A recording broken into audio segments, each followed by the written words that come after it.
The status of Kenya's education sector remains uncertain as parents ponder their next move, with learners stuck at home wasting away their academic year.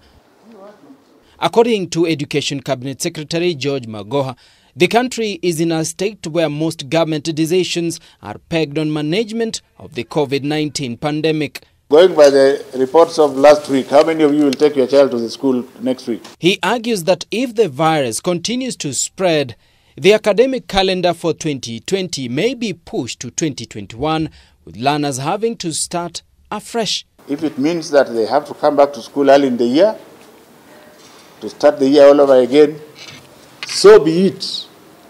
What do you want to do about it? Would you rather allow about 20,000 to die so that you open earlier? But even for private schools that have been conducting learning activities online and covered much of the syllabus, the Ministry of Education insists all that could count for very little, as it is not part of the ministry's plan. Every school shall remain closed, private, public, faith-based. That is the situation. If your definition is that since they are teaching their people online, they are in second term, ushindwe. Na ushindwe kabisa.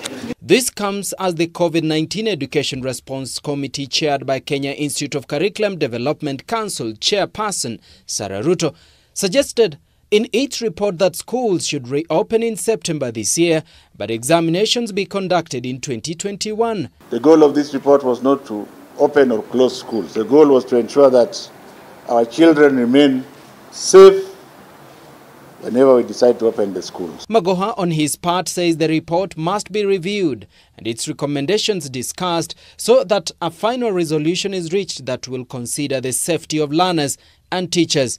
Resuming schools as early as June, that would be dangerous. Form 4s and Class 8 are human beings. And from this report and studies, it has been established, even by doctors, that it is difficult to enforce social distance among learners.